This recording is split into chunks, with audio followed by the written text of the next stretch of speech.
दोस्तों, सीमा की बहन रीमा का एक इंटरव्यू आया है जिसमें उसने सीमा की सारी पोल खोलते हुए बताया है कि गुलाम हैदर तो सही है अपनी जगह, सीमा की गलती है सारी। गुलाम हैदर हर महीने खर्चा भेजता था। सीमा झूठ बोल रही है। गुलाम हैदर ने कभी सीमा को नहीं मारा और ना ही उसे तलाक दिया। सीमा जो है झूठी है। देखिए पूरा इंटरव्यू सीमा की बहन रीमा का।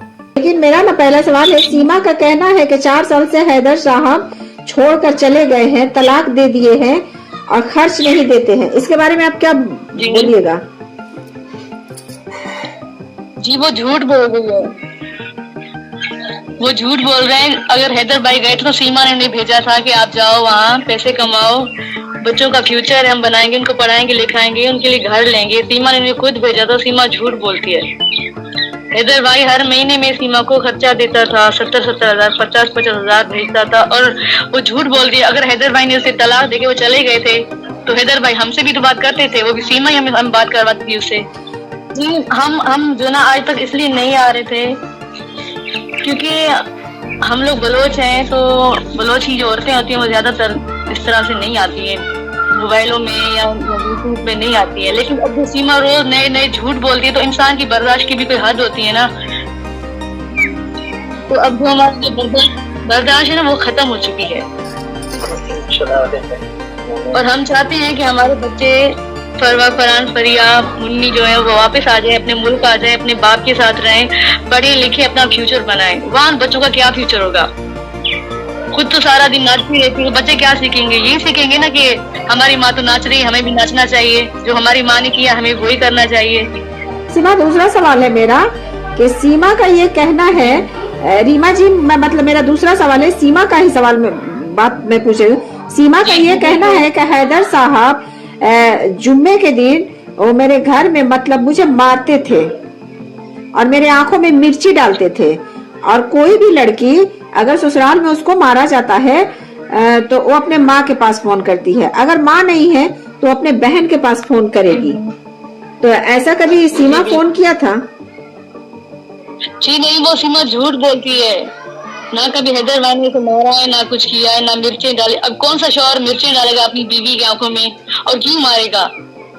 सीमा तो हैदर भाई के खानदान में से किसी को घर में आने ही नहीं दिया करती थी, रहने भी नहीं देती थी कि नहीं मैं खुद रहूंगी, तुम्हारे घर वाले आएंगे तो मुझे डिस्टर्ब करेंगे, ये वो होगा, मैं तुम्हारे और मेरे बीच में लड़ाइयां करवाएंगे, यही बोलती थी सीमा ने। तो हैदर भाई से क्यों मारेगा? जो सीमा बोलती थी बेचारे को, हैदर भाई को, वो वही करता था। झूठ बोलती सीमा की। सीमा का मेरा सवाल ये है रीमा जी कि सीमा का ये कहना है कि मतलब हैदर साहब से उनका शादी आप लोग जबरदस्ती कराए, वो प्यार किसी और से करती थी। जी नहीं, बिल्कुल नहीं। ये बात सच है कि वो बोल रही कि मैं किसी और से प्यार करती थी, बल्कि जिसे वो प्यार करती थी बोलती मैं प्यार करती हूँ। उन लोगों ने इसका कभी रिश्ता मांगा ही नहीं, झूठ बोलती है वो। और जब उसका रिश्ता नहीं मांगा तो इसी गुस्से में वो घर छोड़ के भाग गई थी। फिर 3 महीने तक हमें कुछ पता नहीं था कि सीमा कहाँ है। ठीक है ना, हैदर भाई को हम लोग कभी जानते थे ना, हमारे खानदान वाले ना हम, कोई भी हैदर भाई को नहीं जानता था। फिर 3 महीने के बाद सीमा ने मेरे अब्बू को फोन किया कि अब्बू मुझसे गलती हो गई है, मैं घर छोड़ के भाग गई, मैंने हैदर से शादी कर ली है, मैंने कोर्ट मैरिज में शादी की है, अब आप लोग मुझे माफ करो और हैदर को कबूल कर लो। सीमा झूठ बोलती है। ये बिल्कुल ये सबसे बड़ा झूठ है। सीमा को शर्म नहीं आती, वो अपने बाप पे झूठ बोलती है, बोलती कि मेरे बाप ने मुझे बेच दिया था, मेरे मामू ने मेरी शादी करवा दी थी। वो बिल्कुल झूठ बोल रही है, उसमें कोई सच्चाई नहीं है, वो झूठी है। और मैं बोलूंगी सीमा तुम्हें शर्म नहीं आ रही? तुम अपने मरे हुए बाप पे झूठ बोल रही हो। और वो अपने अब्बू से बहुत प्यार करती थी, और एक बार वो अपने अब्बू के मरने पे या किसी के मरने पे, बस सीमा के ही बात है, गई थी तो आप लोग उसे निकाल दिए थे घर से?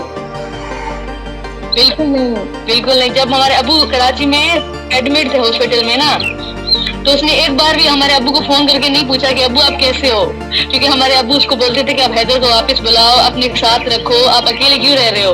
तो मेरे अब्बू को बोलती थी कि आप तो मेरे दुश्मन हो, आप मेरे दुश्मन हो, आप बोलते हो कि हैदर कमाए ना, पैसे ना कमाए। हैदर भाई को यही बोलती थी कि अब्बू तो आपसे झूठ बोल रहा है, आप वापस नहीं हो, आप पैसे कमाओ, अब्बू हमारा दुश्मन है। वो हमारे अब्बू को इतना बात ही नहीं करती थी, बल्कि मेरा अब्बू मरने वाला था तो उन्होंने मुझे फोन किया था, मुझे बोल रहा था रीमा को बोलो वो मुझसे बात भी नहीं करती। मेरे बच्चे हैं, मैं उनको देखना चाहता हूँ, उनसे बात करना चाहता हूँ। उसको इतनी शर्म नहीं आई, उसका मरता हुआ बाप है, वो बोल रहा है कि उसके बच्चे उसके पास है, उनसे मिले, उनसे बात करे। नहीं झूठ रीमा, बोलती है वो। को इतनी शर्म नहीं आई, जब उसको पता था कि फरवा को उसकी बहन ने पाला है, उसकी बेटी है, वो फरवा को भी लेके चली गई।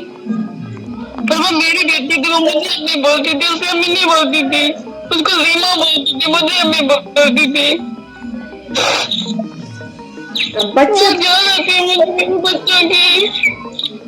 नहीं रीमा, हमारी मदद करके बच्चों को वापिस करवा दे। सीमा जो भी बोलती है ना, झूठ बोलती है, इसमें कोई भी सच्चाई नहीं है, सब कुछ उसने झूठ बोला। आप किसी से पूछ लो यहाँ पाकिस्तान में, अब हैदर भाई से कहेंगे, आप किसी से आप बात करो, ये बताएंगे कि वो सीमा झूठ बोलती है। हम बहुत हम ना हिंदुस्तान के बहुत सारे औरतें ना हैदर भाई के साथ है और हैदर भाई के सपोर्ट में है। बस बच्चे डिपोर्ट हो जाए, हम सब है, ऐसा नहीं कि यहाँ कोई नहीं, हिंदू मुस्लिम सब हैदर भाई के साथ है हिंदुस्तान के। बस बच्चे, उनकी बेटी, उनके बच्चे डिपोर्ट हो जाए। जी, जिसमें इंसानियत होगी वो तो साथ होगा ना। हिंदू मुस्लिम में कुछ भी नहीं होता, वो भी इंसान होते हैं, वो भी इंसान होती है, बस एहसास की जरूरत होती है कि किसी में एहसास हो। कभी कभार मुसलमान भी ऐसे हो जाते, जैसे सीमा को हम नहीं देख रहे कैसे झूठ बोल रही है, झूठ पे झूठ बोले जा रही है, उसको डर नहीं लग रहा अपने खुदा से। मरने के बाद वो क्या क्या दिखाएगी चेहरा अपना खुदा को।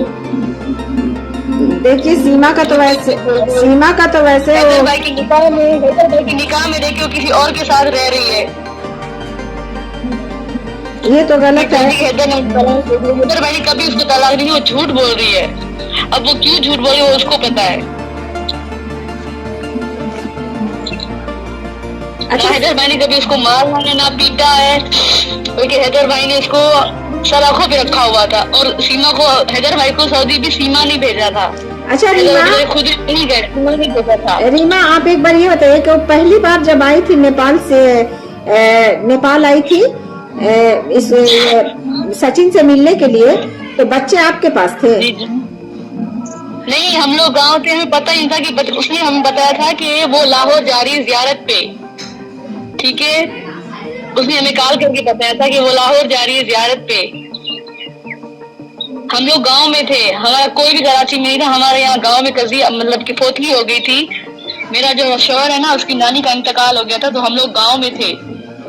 तो उसने हमें कहा कि वो बच्चों को अपने साथ लेके जा रही है, लेकिन लाहौर जा रही है जियारत पे बीबी रुकैया। वो अगर सुन रही होगी तो उसको शर्म, हस्ती पे झूठ बोल रहा है कि मैं जियारत के लिए जा रही हूँ, बीबी रुकैया के पास जा रही हूँ जियारत पे। उसको शर्म आनी चाहिए। उसने ये कहा था कि अपने बच्चे वो अपने साथ लेके जा रही, क्योंकि हम लोग तो कराची में नहीं थे, हम लोग तो गांव में थे ना। हाँ जी, और वो झूठ बोल रही है, वैसे अपने बच्चे भी बोल के हमारे साथ लेके। जब हम लोग कराची गए तो हमें पता चला कि जो हमारी चाची वहाँ कराची में रहती है ना, तो उसने कहा कि सीमा ने मुझे कहा था कि मेरे बच्चे आप रख लो, मैं जियारत करके फिर वापस आ जाऊंगी। अपना बच्चों का सारा खर्चा और सब कुछ उसको दे के गई थी। बोला कि मैं जियारत, इस बात में उनका भी कोई कसूर नहीं, क्योंकि उनको भी यही बोल के वो जियारत पे जा रही है। हम तो उस पर भरोसा करते थे, हमें क्या पता था कि वो इतनी इस तरह की झूठी निकलेगी। वो एक पाक हस्ती को भी इल्जाम लगाएगी कि मैं, उनको भी यूज करेगी, अपने बच्चों का भी नहीं सोचेगी। अच्छा रीमा, आप ना अगर आप लाइव जब तक नहीं मतलब आ रहे हो, ऐड नहीं हो रहे हो, एक वीडियो बनाना जिसमें कैमरा ऑफ रखना, कैमरा को बैक कर देना, पीछे कर देना। जैसे कुछ जगह हो आपके घर और के सामने उमने का, उसको ले लेना।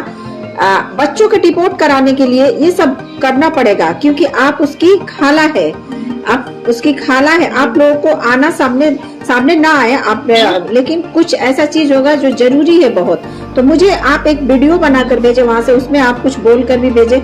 आप इंडिया के सरकार से आप रिक्वेस्ट कीजिए, आप मोदी जी से, योगी जी से आप रिक्वेस्ट करके उसमें भेजिए। आपको भेजना पड़ेगा रीमा, बच्चों के डिपोर्ट कराने में आपको मदद करना पड़ेगा।